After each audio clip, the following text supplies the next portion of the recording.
very loud now. But all right, let's look at the morning scriptures. Genesis chapter 2 from verses 1 to 3. Genesis chapter 2 from verses 1. And the scripture says, thus the heavens and the earth were finished, and all the host of them. And on the seventh day, Elohim ended his work which he had made. And he rested on the seventh day from all his work which he had made. And Elohim blessed the seventh day and sanctified it, because he rested from all his work which Elohim created and made. Genesis chapter 2, verses 1, 2, and 3. We turn to Exodus, Shema, Exodus chapter 19. Exodus chapter 19, verses 3 through 6. Exodus chapter 19 through 6.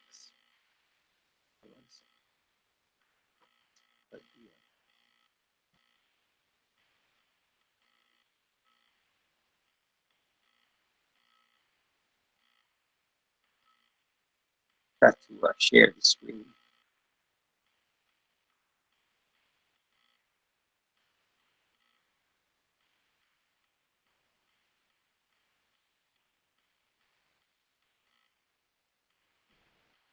Okay.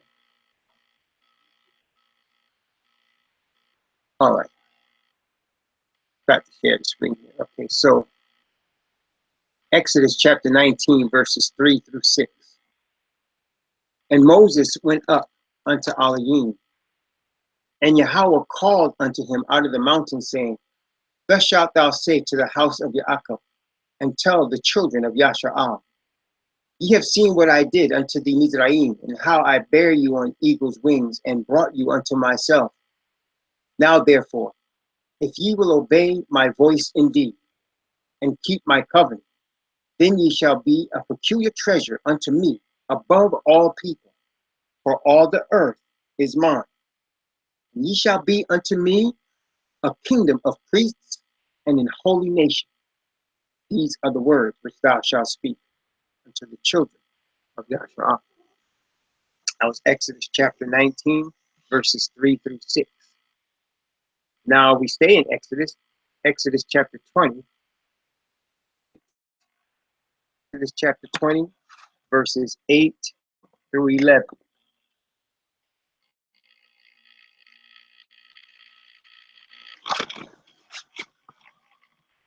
Scripture says, remember the Shabbat day to keep it holy.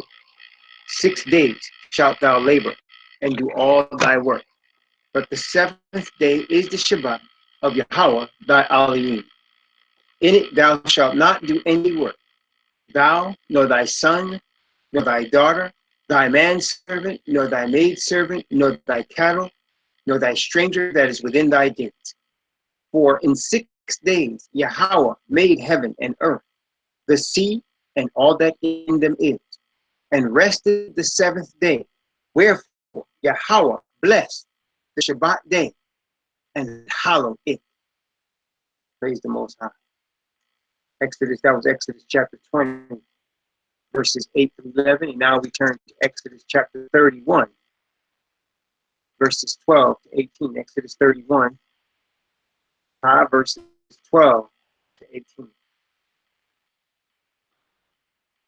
And the scriptures speak and say, and Yahweh spake unto Moses, saying, speak thou also unto the children of Yasha'al, saying, verily my Shabbats ye shall keep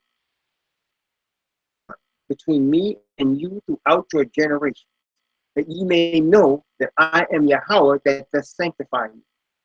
Ye shall keep the Shabbat therefore, for it is holy unto you. Every one that defileth it shall surely be put to death. For whosoever doth any work therein, that soul shall be cut off from among his people. 6 days may work be done, is the Shabbat of rest, holy to Yahweh. Whosoever doth any work in the Shabbat day, he shall surely be put to death. Wherefore, the children of Yasha'al shall keep the Shabbat, to observe the Shabbat throughout their generations. Covenant It is a sign between me and the children of Yasharal forever. For in 6 days Yahweh made heaven and earth, and on the 7th day he rested. And he gave unto Moses, when he had made an end of communing with him upon Mount Sinai, 2 tables of testimony, tables of stone, written with the finger of Elohim. Exodus chapter 31, verses 12 to 18. Now we turn to the book that we're studying today, the book of Deuteronomy, Dhabarym, chapter 30, verses 1 through 10. Deuteronomy chapter 30 through 10. And the book of the law reads, and it shall come to pass, when all these things are come upon thee, the blessing and the curse which I have set before thee, and thou shalt call them to mind among all the nations, whither Yahweh thy Elohim hath driven thee, and shalt return unto Yahweh thy Elohim, and shalt obey his voice according to all that I command thee this day, thou and thy children, and with all thy soul, that then Yahweh thy Elohim will turn thy captivity, and have compassion upon thee, and will return and gather thee from all the nations, whither Yahweh thy Elohim hath scattered thee. If any of thine be driven out unto the outmost parts of heaven, from thence will Yahweh thy Elohim gather thee, and from thence will he fetch thee. And Yahweh thy Elohim will bring thee into the land which thy fathers possessed, and thou shalt possess it. And he will do thee good, and multiply thee above thy fathers. And Yahweh thy Elohim will circumcise thy heart, and the heart of thy seed, to love Yahweh thy Elohim with all thy heart and with all thy soul, that thou mayest live. And Yahweh thy Elohim will put all these curses upon thy enemies, and on them that hate thee, which persecuted thee. And thou shalt return and obey the voice of Yahweh, and do all his commandments which I command thee this day. And Yahweh thy Elohim will make thee plenteous in every work of thy hand, in the fruit of thy body, cattle, and in the fruit of thy land, for good. For Yahweh will again rejoice over thee, rejoiced over thy father, if thou shalt hearken unto the voice of Yahweh thy Elohim, to keep his commandments and his statutes, this book of the law. And if thou turn unto Yahweh thy Elohim with all thy heart. Deuteronomy chapter 30, verses 1 through 10. Now we turn to Yeshaya, otherwise known as Isaiah. Isaiah chapter 58. Isaiah chapter 58, verses 12, 14. Isaiah 58, verses 12, 13, and 14. And the prophecy reads, and they that shall be of thee shall build the old waste places. Thou shalt raise up the foundations of many generations, and thou shalt be called the repairer of the breach, the restorer of paths to dwell in. If thou turn away thy foot from the Shabbat, from doing thy pleasure on my holy day, and call the Shabbat a delight, the holy of Yahweh honorable, not doing thine own ways, nor finding thine own pleasure, nor speaking thine own words. Delight thyself in Yahweh, and I will cause thee to ride upon the high places of the earth, and feed thee with the heritage of Yaakov thy father. Spoken. Praise the Most High Yah. Now we turn to the new covenant, or the renewed covenant, Acts, in the epistle called the Acts of the Apostles, 13. Acts chapter 13, from verse 38 to 44. Acts of the Apostles, chapter 13, from verse 38. And the epistle reads, be it known unto you, therefore, men and brethren, that through this man is preached unto you the forgiveness of sins, and by him all that believe are justified from all things on which he could not be justified by the law of Moses, lest that come upon you which is spoken of in the prophets. Behold, ye despise and wonder and perish, for I work a work in your days, a work which ye shall in no wise believe, though a man declare it unto you. And when the Yahudim were gone out of the synagogue, the Gentiles besought that these words might be preached to them the next Shabbat. Now, when the congregation was broken up, Yahudim and religious proselytes followed Shaul and Barnabas, who, speaking to them, persuaded them to continue in the grace of Yahweh. And the next Shabbat day came almost the whole city together to hear the word of Yahweh. 13, verses 38. Now we turn to the epistle that was addressed to the Hebrews. The epistle to the Hebrews. Hebrews chapter 8, verses 6 through 12. Hebrews chapter 8, verses 6 through 12. Reads, but now hath he obtained a more excellent ministry, by how much also he is the mediator of a better covenant, which was established upon better promises. For if that first covenant had been faultless, have been sought for the second. For finding fault with them, he said, behold, the days come, saith Yahweh, I will make a new covenant with the house of Yasha'al, with the house of Yahweh, not according to the covenant that I made with their fathers, took them by the hand, lead them out of the land of Mizraim, because they continued not in my covenant, and I regarded them not, saith Yahweh. For this is the covenant that I will make with the house of Yasha'al, saith Yahweh. I will put my laws into their mind, and write them in their hearts. I will be to them Elohim, and they shall be to me a people. And they shall not teach every man his neighbor, brother, saying, know Yahweh, for all shall know me, from the least to the greatest. For I will be merciful to their unrighteousness and their sins and their iniquities. That was Hebrews chapter 8, verses 6 through 12.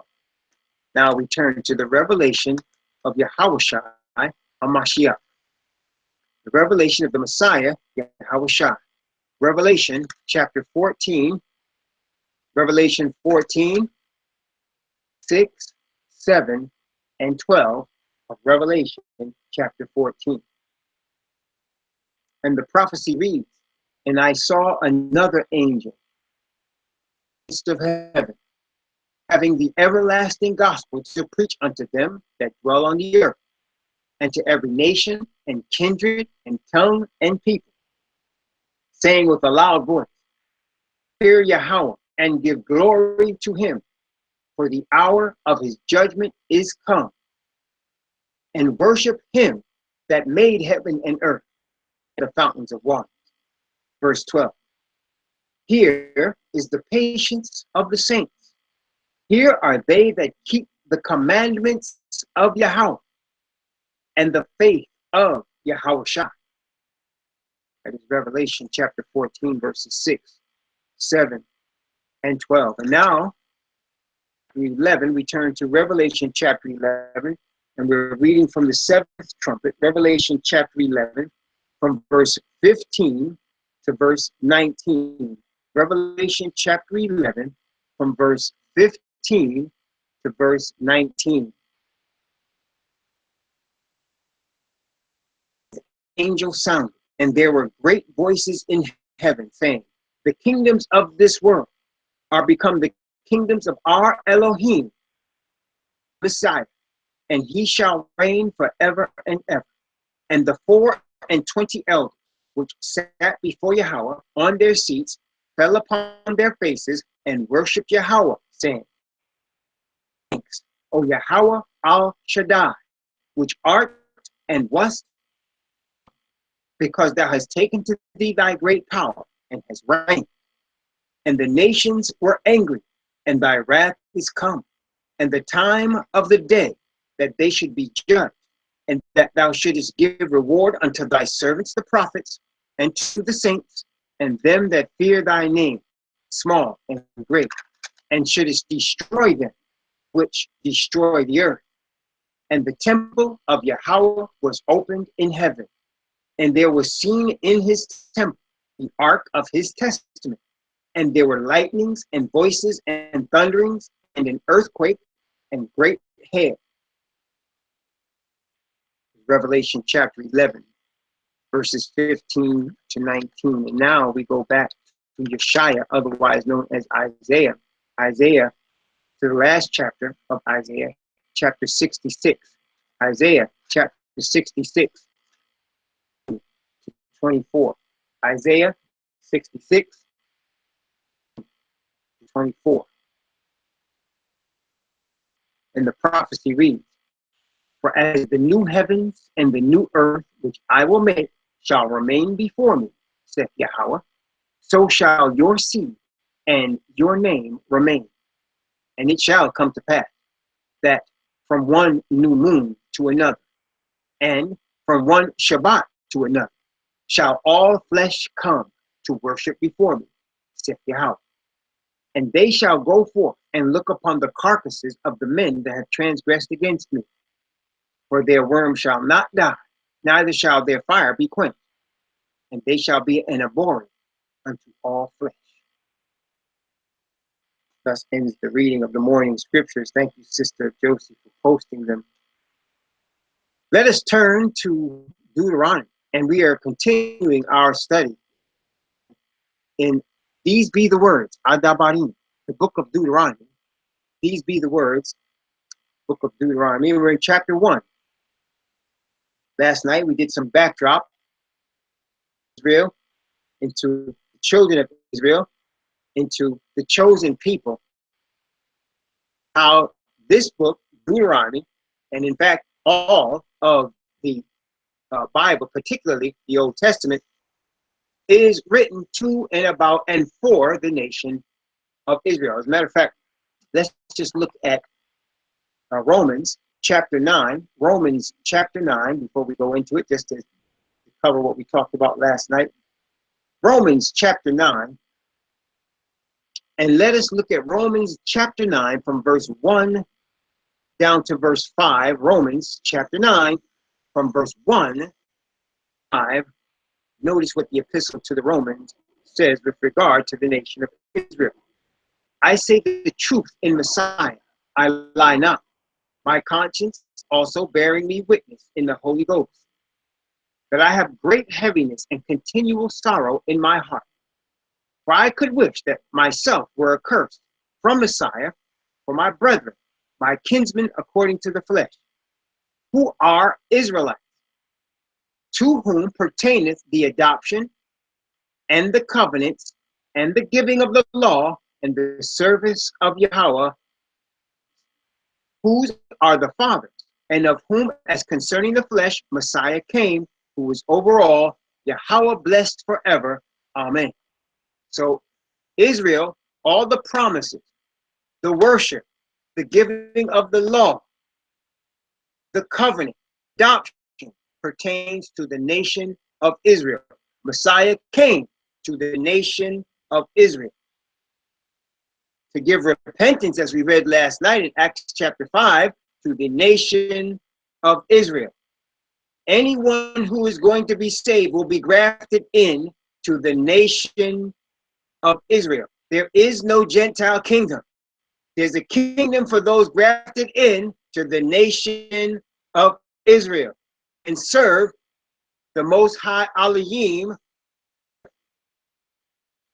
In the Bible, there is no other religion that is favored with the Most High. There is no other group. Someone might ask, what about the Gentiles that are saved? They are saved because they're grafted in to the nation.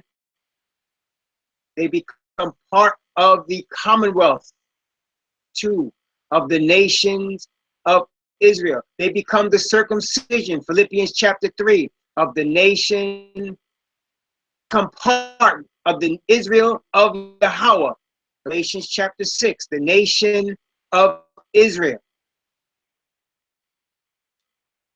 They're part of the nation. Religion unto themselves. Neither do they leave the nation of Israel, but they become part of the nation of Israel. Praise the Most High Yah. Last night. Now today, as we looked at chapter 1, we saw last night how Moses is having this conversation with the nation of Israel. Most High is actually having this conversation with the nation of Israel, and Moses is the intermediary. Moses is the intercessor to the nation of Israel, and as we're looking at the book of Deuteronomy. Now, Moses being the intercessor is portraying a role that will later be portrayed by who? Who is the true intercessor of the nation of Israel? Who is the true intercessor? Moses was a type of intercessor between the Most High Yah and the nation. That's right. Messiah himself is the intercessor of the nation of Israel. Let's take a look at that in 1 Timothy chapter 2. 1 Timothy chapter 2, very plainly. 1 Timothy chapter 2. Notice what it says in 1 Timothy chapter 2. 1 Timothy 2. I'm going to read 1 Timothy 2, verse 5. 1 Timothy 2, verse 5, actually verse 5, 6, and 7. 1 Timothy 2, verse 5, 6, and 7. Notice what the scripture says. For there is one Elohim, mediator between Elohim and men, the man Messiah Yahushua, who gave himself a ransom for all to be testified in due time, whereunto I am ordained a preacher and an apostle. I speak the truth in Messiah and lie not, a teacher of the Gentiles in faith and verity. So the apostle is a teacher of the Hebrew Messiah in faith and verity, who is the only mediator between the Most High and the children of Israel. Probably Moses is being shown in that role because he is a type of Messiah. In this case, he's not the Messiah. He's a type of Messiah, an object lesson of the Messiah, in that he is interceding between the nation and the Most High Yah,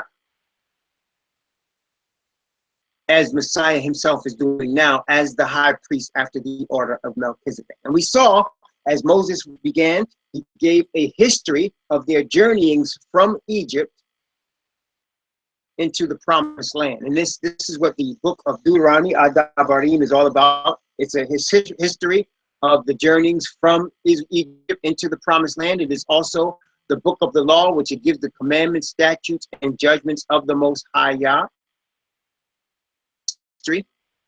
And of course, it gives the covenant itself, as we're going to read in Deuteronomy. When we get to Deuteronomy chapter 5, it shows the covenant itself. All of that is in this book, Dhabarym. These be the words of the book of the law.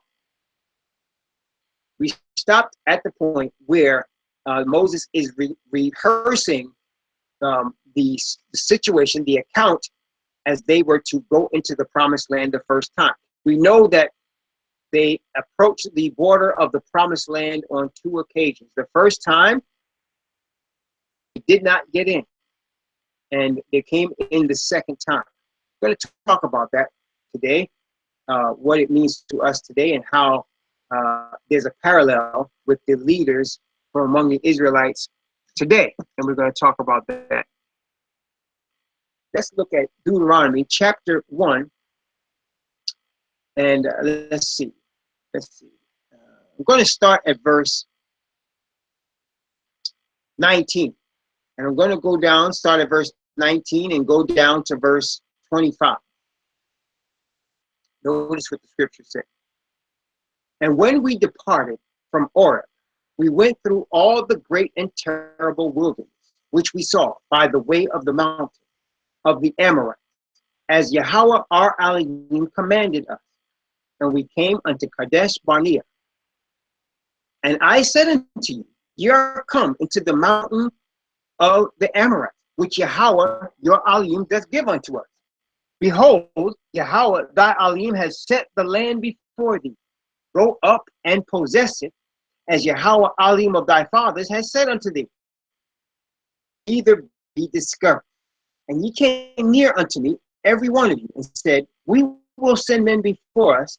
They shall search us out the land and bring us word again by what way we must go up and into what cities we shall come.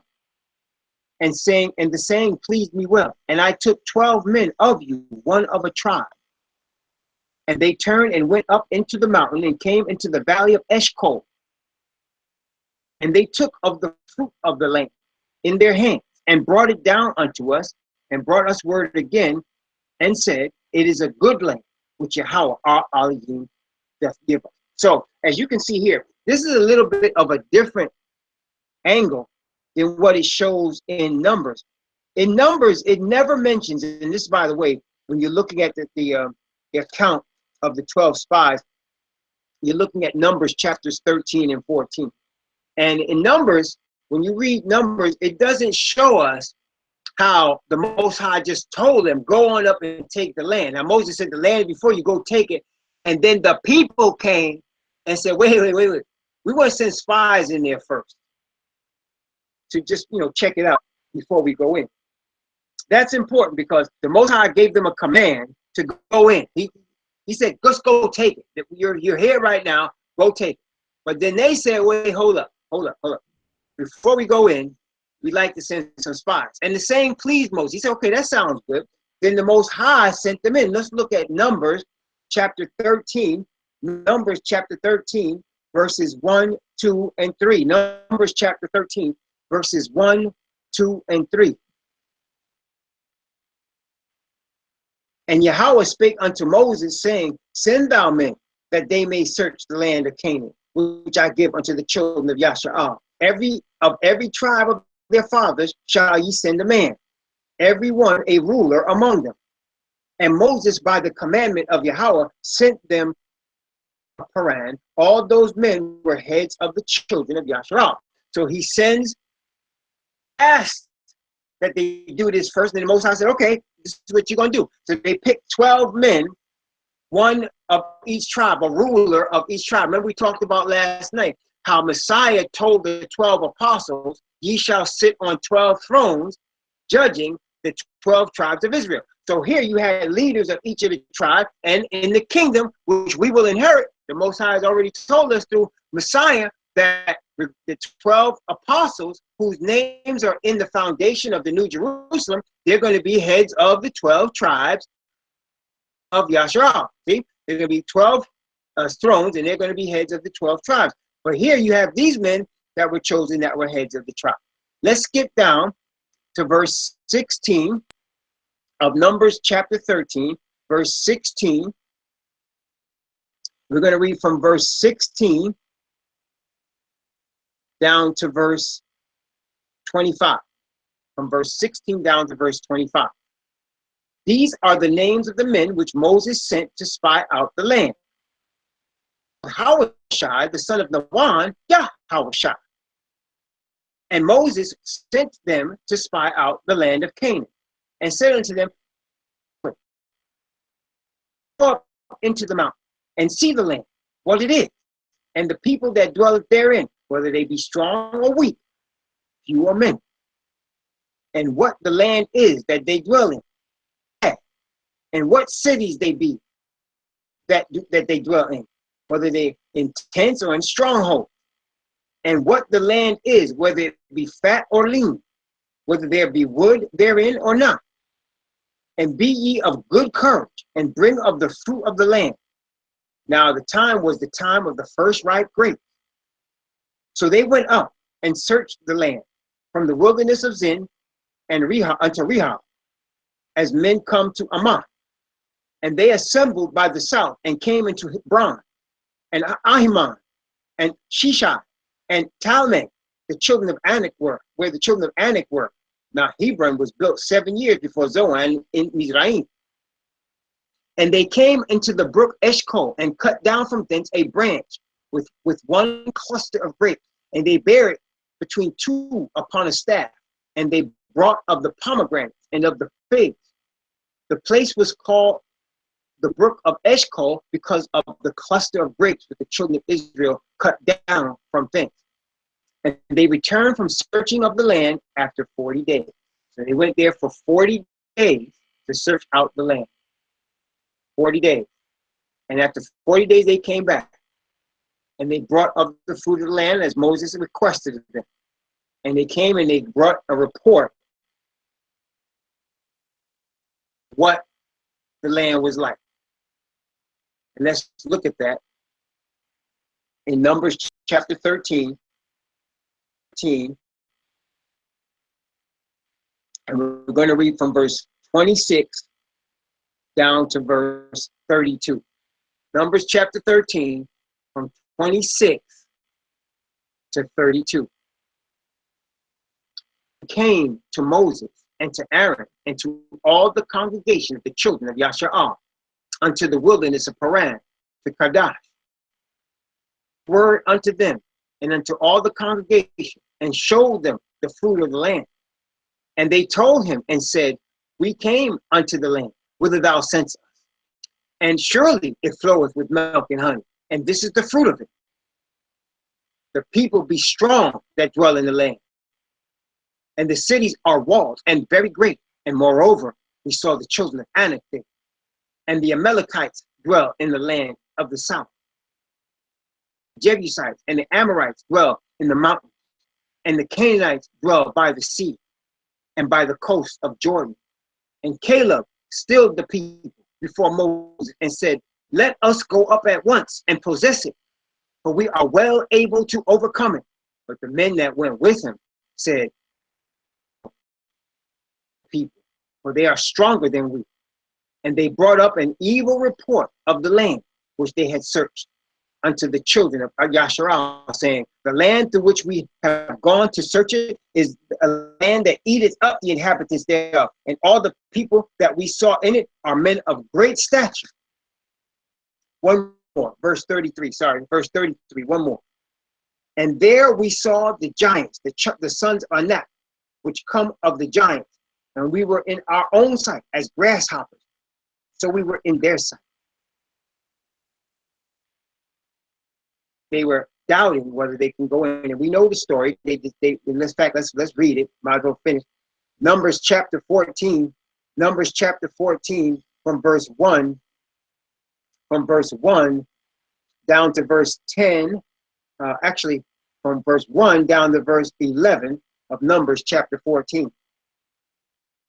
And all the congregation lifted up their voice and cried, and the people wept that night. And all the children of Yasha'al murmured against Moses and against Aaron. And the whole congregation said unto them, we had died in the land of Mizraim, and would Yahweh we had died in this wilderness. Wherefore hath Yahweh brought us into this land, to fall by the sword, that our wives and our children should be a prey? Were it not better for us to return into Mizraim? And they said one to another, let us make us a captain, and let us return into Egypt, into Mizraim. Then Moses and Aaron fell on their faces before the assembly of the congregation of the children of Yasha'al. And Yahushai, the son of Lawan, and Caleb, the son of Yaphaneh, which were of them that searched the land, rent their clothes. And they spake unto all the company of the children of Yasha'al, saying, the land which we passed through to search it is an exceeding good land. If Yahweh delight in us, then he will bring us into this land and give it us, a land which floweth with milk and honey. Only rebel not ye against Yahweh, neither fear ye the people of the land, for they are bread for us. Their defense is departed from them, and Yahweh is with us. Fear them not. But all the congregation bade stone them with stone, and the glory of Yahweh appeared in the tabernacle before all the congregation of Yasha'al. And Yahweh said unto Moses, how long will this people provoke me? Will it be ere they believe me for all the signs which I have showed among them? So we can see they rebelled to the point where they were ready to stone Joshua and Caleb. They were ready to stone Moses because they declared that they could take the land, though numbered, they seemed to be outgunned, the people were bigger than them, The land was fortified with cities of walled cities. We outnumbered, but Joshua, Yahushua, and Caleb said their defenses departed from them. The Most High delighted in us, he could bring us in the land. Brothers and sisters. Then they started saying, we should go back into Egypt. We should go back into Mizraim. Question. Read, and as you might have read on your own, how the children of Israel came into the land of Egypt, right? How Jacob or Yaakov came down there with 70 souls. Joseph, was there ahead of them and for 20 years. And then as the famine came, they came down into Egypt. You remember that, right? They came down from the land of Canaan into Egypt. You remember that, right? Testing 1, 2, 3. Everybody remember that part? Okay, good. Let me ask you a question then. Was it the Most High's plan that the children of Israel, Jacob's children, Egyptians, was it his plan that the people that went down into Egypt should become Egyptians? Was it his plan that they should become Egyptians? No, that was not his plan. So they were there in Egypt for a few centuries, and they became slaves in Egypt. The Egyptians letting them know, you are not one of us. You're not from Ham. You're not Mizraim. You guys are Semites. You came from the land of Canaan. You are Hebrew, and we are going to reign over you in our land of Egypt. Bible showed us that their cry went up to the Most High, and he sent Moses when the time appointed to lead them out of the land of Egypt. But here, as they get to the land that was promised to them from the Most High, and they begin to rebel against the commandments of the Most High, they desire to return to Egypt. As we're going to study later, after we study Deuteronomy, we're going to go into the book of Revelation. When we go into the book of Revelation, you will discover, as we study Daniel also with the book of Revelation, that the end of the sixth church and the sixth seal trumpet are all the same. That the sixth church, the seven churches, the seven seals, and the seven trumpets are in harmony. And that time, at the beginning of the sixth church, the sixth seal, the sixth trumpet, the beginning of it was 1844. Daniel 8:14 says, then shall the sanctuary, that is the heavenly sanctuary, cleansing of the sanctuary, has to do with the removal of sin from the most holy place and taking sin off of the children of Israel forever and putting it on the scapegoat, which is the Asatan. You say, what does that have to do with anything? What does it have to do with the children of Israel going into the promised land? Before the children of Israel, which is us, land, which is the New Jerusalem, the kingdom of the Most High Yah and of Yahushua, all sin will have had to have been removed. All sin would have to have been removed. We're not going into the promised land with sin. We need to understand that. We're not going in with sin on us. Now, in 1844, the nation of Israel was just as it is in 2017. It was scattered, but only then, not only was it scattered, but we were in chains, enslaved here in the United States of America, in the Caribbean, enslaved in Brazil, enslaved in Australia, or enslaved in different parts of the earth. So seal shows us, as we have read, and we will read more, it shows us going into chapter 6 and 7 of the sixth seal, Revelation,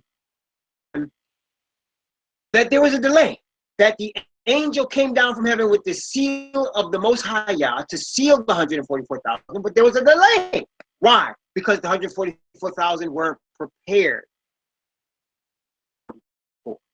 And at that time, many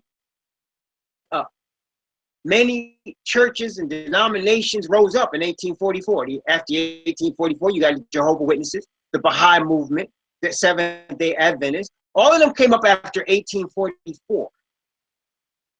The Communist Manifesto, 1844. All of these came up, these movements came up after 1844. False movements, because they're not the one that's going to go through. The nation of Israel, of those that have been slave, men arose like Frederick Douglass, W.E.B. Du Bois, Marcus Garvey, and many others, going from the 1800s all the way into the civil rights movement, the 1960s, people like Medgar Evers and Martin Luther King and Fred Hampton arose to try to deliver the oppressed people. Malcolm X had decided he was going to take the United States to court, not just any court. He was going to take them to the UN court. He was going to take the United States of America to the UN court for crimes against the citizenry, the way South Africa was taken for apartheid. Before he could do that, he was murdered. Martin Luther King, many people remember the nonviolent marches that he did and the nonviolent Gandhi-like approach that he had. But what many people don't know is right before he was murdered in 1968, he had decided, he started to speak against the Vietnam War. He started to tell the people of the oppressed peoples of the United States, the former slaves in the United States, he started to tell them, he said, we need to march on Washington and go get our check. What was he talking about when he said, go get our check? What did he mean? Because Martin Luther King had discovered that people came here to the United States from Europe and had been given money and land and means to go out and settle into uninhabited lands out west. Free land, they have been given money to farm the land. They have been given all that they needed, tools and everything, to prepare the land to dwell in going west. And here we were slaves building up the economy of the nation, and we got nothing. That when the 1920s came, 1930s, when the United States was in the Great Depression, the government of the United States set up Social Security, and they set up a relief plan for those that could not work, and they set up a plan to buy houses called FHA, Federal Housing Authority. They set all this up. Roosevelt did in the Great Depression. And this blessed the United States because people that didn't have work could get unemployment money. People that were working could start saving for retirement and Social Security. And people that they could not afford to buy a house could buy a house with as little as everybody, that is, except the Negro. You say, what? Oh, yes. The Negroes were not permitted to partake in these programs.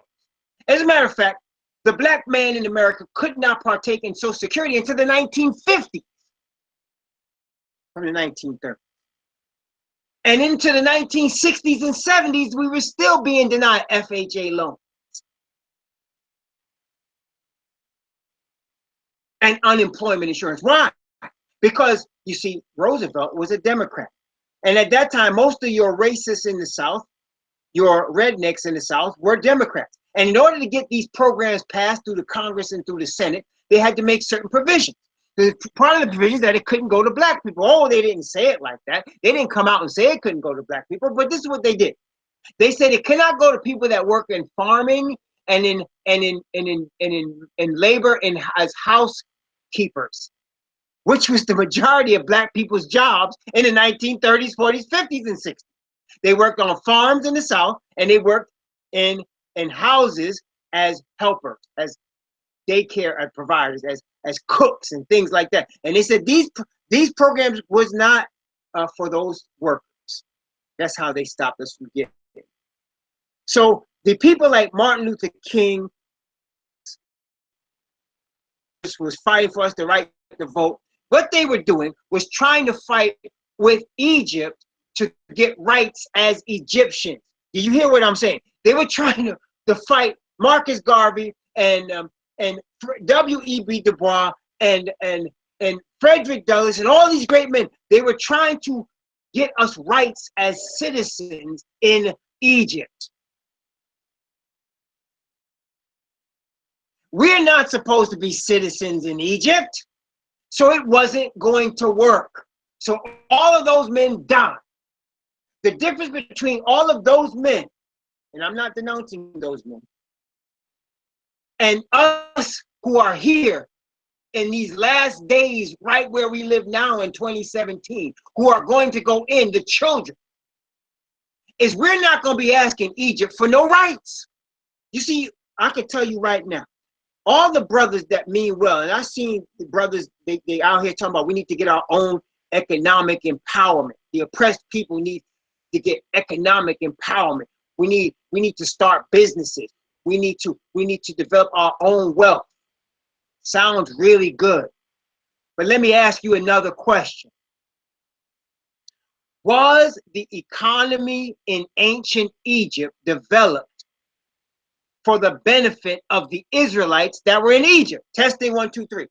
Hear me out now. Was the economy in Egypt developed for the benefit of the Israelites in Egypt? No, it was not. Let me ask you this question. Here's another question. Was the system of Federal Reserve, the Federal Reserve Bank, with its dollar bill, developed for the prosperity of former slaves? Testing 1, 2, 3. Was the Federal Reserve System and the capitalist economy developed for the benefit and prosperity of former slaves? No, it was not. Brothers and sisters, we're not going to be delivered in this economy. We're not going to be delivered to be prosperous in this nation, in the nations of our enemies. The Bible said we're going to be pining away in the nation of our enemies. Brothers and sisters, we're going to be delivered from the Most High Yah. The nation of Israel is going to be delivered into the promised land by his power, through his spirit, by his righteousness. What we need to do is take heed to the lessons of our former brethren, the mistakes that were made by our brethren, brothers and sisters. Exactly right, Sister Elaine, exactly right. Let me just repeat what my sister said here in the room so everybody can know what she just said. The system of capitalism and the system of Federal Reserve banking was never intended to deliver not just the oppressed people, but any poor people, no matter what color they are, into prosperity. You say, well, people have gone from being poor to being rich in the United States of America. Yes, they have. But when you look at the economy as a whole, I guess I could say 1 in 1,000, no, 1 in 10,000 makes it out of this poverty into some sort of prosperity. 1 in 10,000, and I know the numbers are probably worse than that. Because when oppressed people tries to escape and make their way out through the system of Egypt, Egypt gonna put their thumb on you and say, not only now do you gotta make bricks, you make it without straw now. And you don't fail to bring your tally up. Not only do we taking away your welfare, you're gonna get less now. All right? You're gonna struggle more now. Okay? That's what's happening. The deliverance is only going to come from the Most High Yah. There's no revolution of man that's going to make it happen. There's no revolution of man that's going to make it happen. Okay? Because in all nations where oppressed people try to raise themselves up, it looks like at first they're going somewhere, but then they ain't going nowhere. Because the sons of Yafet are prophesied to rape and pillage and destroy, and rape and pillage the land and destroy and take, and that's what they're doing. I don't care. People think in nations of Africa they're going somewhere, they ain't going nowhere. Only deliverance is from the Most High Yah. And the people getting caught up in this capitalist economy, prosper and get rich with these Federal Reserve notes that are printed by this capitalist economy and this Federal Reserve and these private bankers, you're lying to yourself. You're lying to yourself. Okay? You're in Egypt. You're not getting ahead in the Egyptian system. Not if you're a children of Yah, not if you're the children of Israel. You're looking for a land that's higher than this, where the streets are paved with gold. You're going to a place that somebody says, oh, that's pie in the sky. Believe that if you want to. Okay? As there is a most high Yah in heaven, as he has sent a Messiah, Yahushua, there is a real nation of Israel, and we are well able to go up and possess it. There is a kingdom with the New Jerusalem, and we are well able to take it. Don't look to this earth and this system for your deliverance. Don't look to these preachers and these teachers telling you you can get rich in this system and you can make it. It's a scam. We are well able to take the land that's given unto us. The New Jerusalem is going to be ours. The streets are paved with gold. The walls are pure crystal, brothers and sisters. 12 different pearls, heavenly pearls on the gates. And we ain't got to wait long. It ain't coming that much longer, brothers and sisters. I'm telling you. As Joshua and Caleb rent their clothes and said, let us go up at once. We are well able to take it. So now, those of us knowing this truth, rent our clothes spiritually to Federal Reserve notes. You're not stacking greenbacks. It ain't going to work. It works for a few, but for the many, for the masses of the oppressed people, it's not going to work. For the masses, it's designed for the 1%. Brothers and sisters, it's designed for them.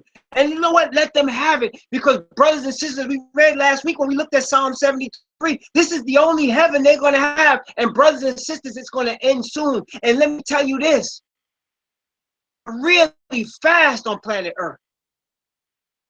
Really fast.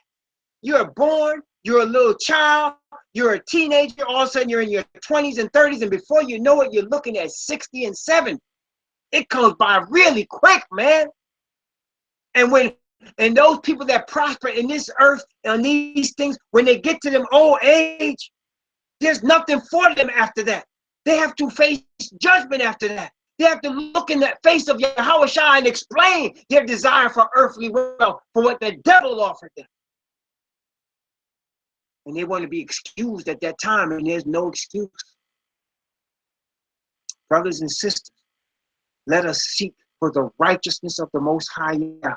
Let us seek to be sealed in the spirit of holiness and righteousness. Let us seek his eternal wisdom.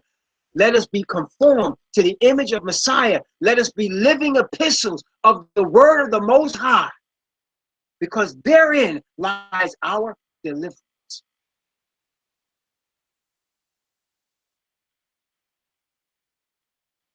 We will not be delivered in this earthly system all the way up until the plagues start to fall. People are going to be looking for prosperity system, just like all the way up until the day that the Most High sent his angel and he closed the door of the ark of Noah.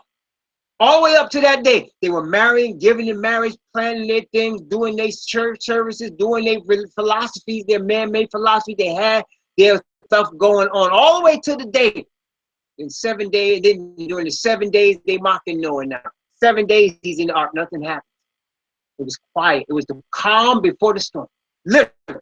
And then the Bible says the great fountains of the deep opened up. In other words, there were volcanic activity of water coming from the earth, and the water was coming out the sky.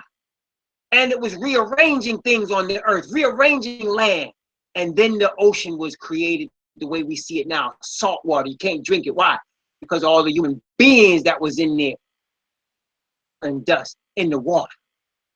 You can't drink it.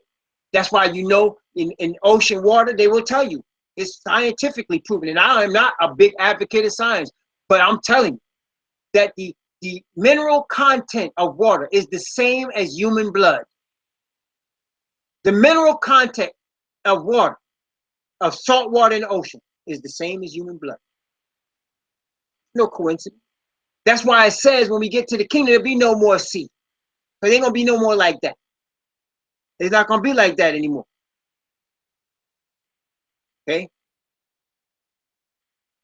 And that's what we're looking for. People did not, don't, I'm telling you, it's going, and brothers and sisters, let me tell you something.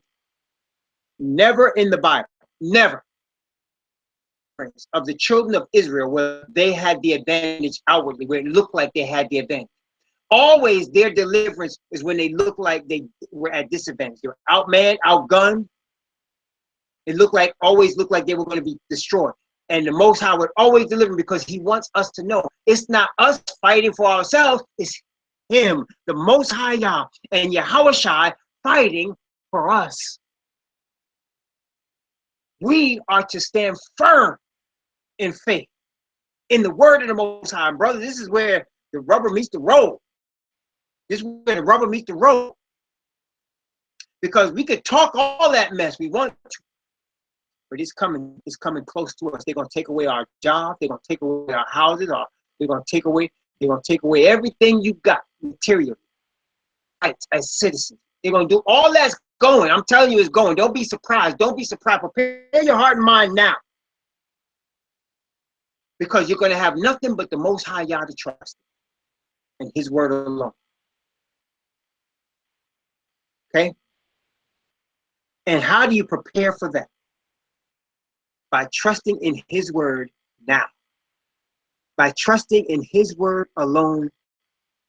Trust in his word. Because brothers and sisters, day by day, he brings us through different trials and tribulations and trials of patience to prepare us for that time. That's all he's doing right now, bringing us through trials of patience. And oftentimes I find myself coming on my knees when I have failed the test of patience, when I have failed the trial that he put me through. I have to go back on my knees and say, Most High Yah, in the name of Yahushua Mashiach, please let his blood cleanse me from this sin. Please let his blood cleanse me from my unbelief. Pour your spirit of righteousness upon me, that I might walk in your way, that I might keep your commandments, statutes, and judgments, that I might do always those things that themselves in that situation often, as he's preparing us, because ain't gonna be no unbelief this time from the children of Israel. When we get ready to march into the kingdom this time, it's not gonna be no hesitation, not gonna be no halting, not gonna be no unbelief this time. We're gonna be like when Yahushua came and led them in the second time, when he led them through, when they came to the Jordan River and they brought the Ark of the Covenant. The priest brought it in the middle of the Jordan and they stood there on dry ground and they walked across the Jordan River and the people saw them in Jericho and were scared because they knew it was up. Same thing here in the sixth plague where it said that the river Euphrates was dried up. The way of the kings of the east might be prepared. That's the same thing, brothers and sisters. The Most High bringing the Ark of the Covenant. Deliver his people. That's when the plagues start to fall. That's the sixth plague.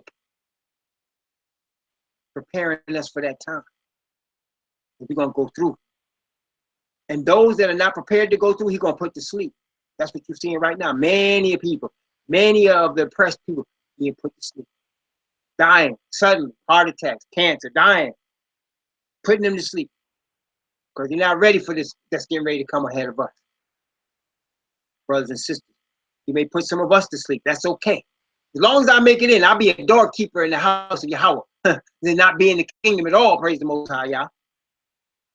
Us for that time. Preparing us for that time. Let us go back now and read the account in Deuteronomy. As we read the account in Numbers, let us read it in Deuteronomy now. Deuteronomy chapter 1. Deuteronomy chapter 1. I'm going to read from verse 26. I'm going to read from verse 26 down to verse 38. Notice what the scripture says. Notwithstanding, you would not go up, but rebelled against the commandments of Yahweh, your Elohim. And ye murmured in your tents and said, hated us. He hath brought us forth out of the land of Mizraim to deliver us into the hand of the Amorites to destroy us. Whither shall we go up? Our brethren have discouraged our heart, saying, the people is greater and taller than we. The cities are great and walled up to heaven. Moreover, we have seen the sons of Anak, of the Anakim there. Then I said unto you, dread not them. Yahweh your Elohim, which goeth before you, he shall fight for you, according to all that he did for you in Egypt before your eyes. wilderness, where thou hast seen how that Yahweh thy Elohim bare thee as a man doth bear his son, in all the way that ye went until ye came unto this place. Yet in this thing ye did not believe Yahweh your Elohim. And who went in the way before you to search you out a place to pitch your tents in fire by night to show you by the way you should go, and in a cloud by day. And Yahweh heard the voice of your words and was wroth and sware, saying, shall not one of these men of this evil generation see that good land which I swear to give unto your father, save Caleb the son of Jephunneh. To him will I give the land that he hath trodden upon, and to his children, because he hath wholly followed Yahweh. Also, Yahweh was angry with me for your sake, saying, thou shalt not go in thither. The son of Nawan, which standeth before thee, he shall go in thither. Encourage him, for he shall cause Yasha'ah to inherit. Praise the Most High Yah. Praise the Most High Yah. Notice also verse 32. Yet in this thing, what does it say, verse 32? Ye did not what? Believe Yahweh. Ye did not believe Yahweh, your Elohim. Why is that important? Why is that important, brothers and sisters? Well, you remember, how was it that Abraham obtained righteousness? How did Abraham obtain righteousness? How did he obtain righteousness? Do you remember? How did he obtain? Notice what it says in Genesis chapter 15. In Genesis chapter 15. Genesis 15, verse 3 down to verse 6. Genesis 15 from 3 to 6. Because brothers and sisters, we will not go into the land unless you and I possess perfect righteousness of the Most High Yah. Notice what it says from Genesis 15 from verse 3 through 6. And Abraham said, behold, to me thou hast given no seed, and lo, one born in my house is my heir. And behold, the word of Yahweh came unto me, saying, this shall not be thine heir, but he that shall come forth of thine own bowels shall be thine heir. And he brought him forth abroad, and said, look now toward heaven, and tell the stars, if thou be able to number them. And he said unto him, so shall thy seed be. And he believed in Yahweh, and he counted it to him for righteousness. Catch that, brothers and sisters. He believed in Yahweh, and Yahweh counted it to him for righteousness. Without the righteousness of the Most High Yah, we ain't going nowhere. Okay? And this is part of the problem with the generations that came before us. They came in Christianity. They came in Islam. They came in Judaism. Talking about the brothers. They came in these different ways. And they came in politics, trying to get it through the government and through these man-made religions. That was the folly. Can't make it in like that. You need perfect righteousness.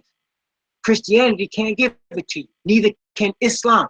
Neither can Judaism. These man-made religions can never give you the perfection of righteousness that you need to get into the kingdom.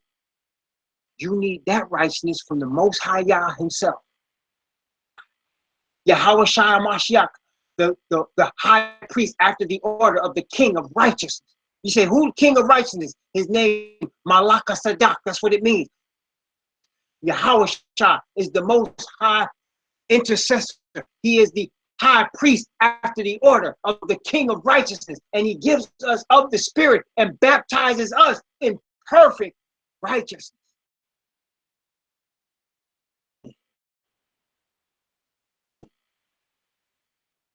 Okay, that's how we get in him.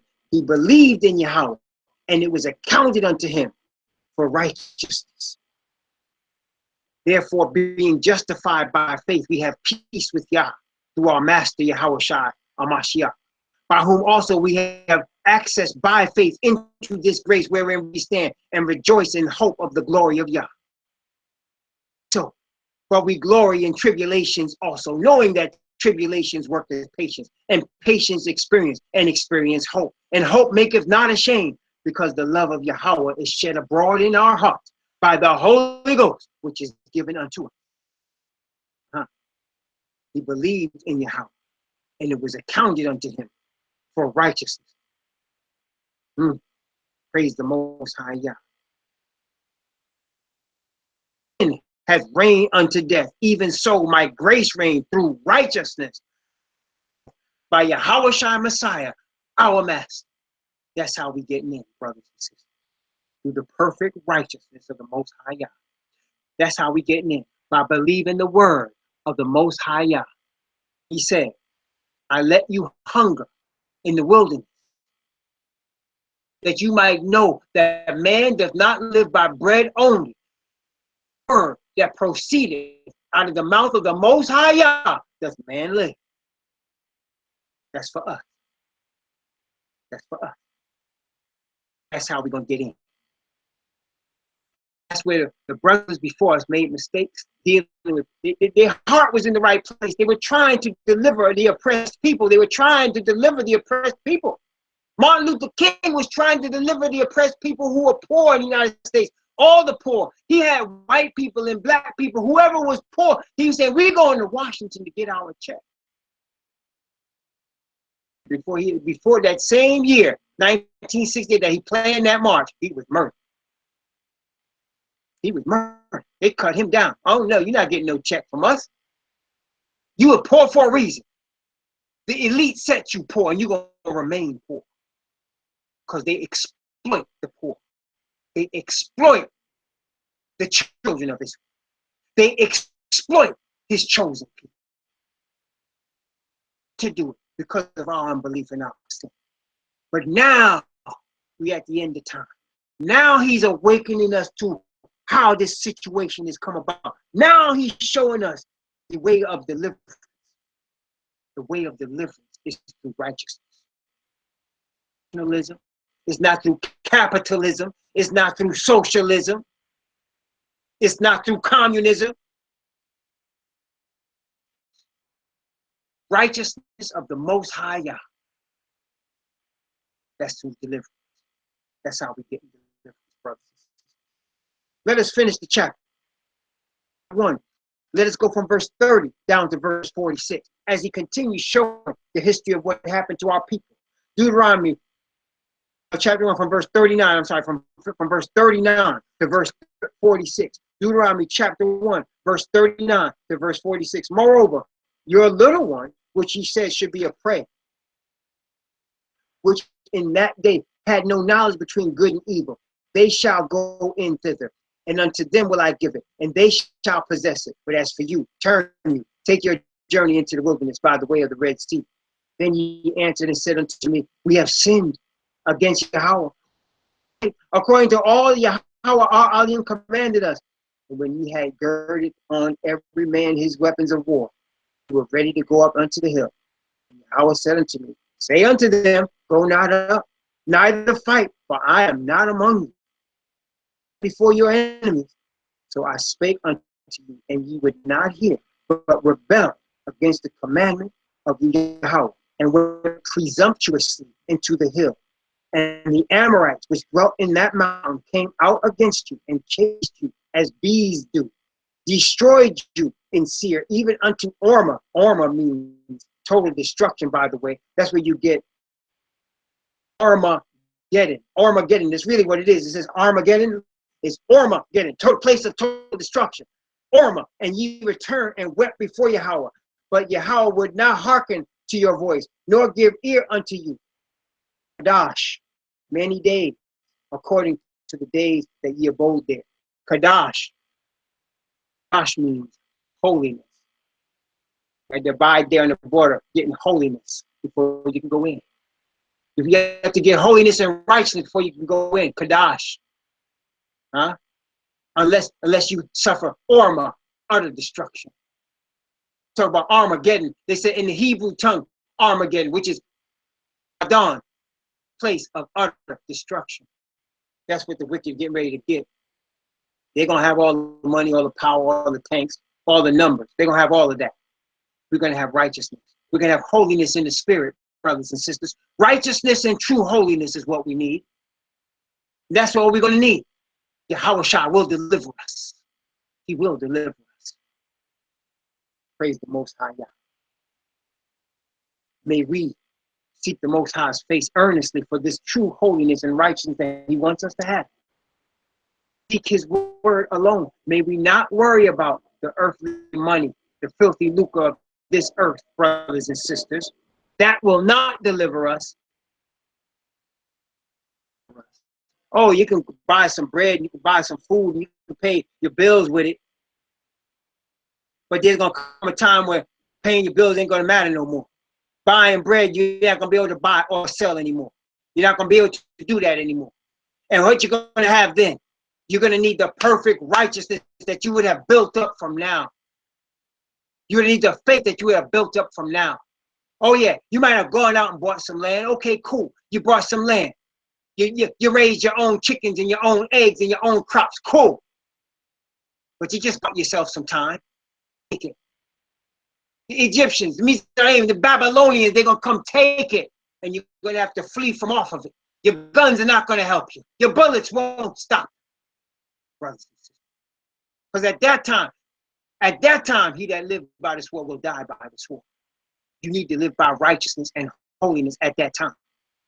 You need to be prepared, brothers and sisters. And the Most High is the one doing the preparing and the sealing. Let us not forget that.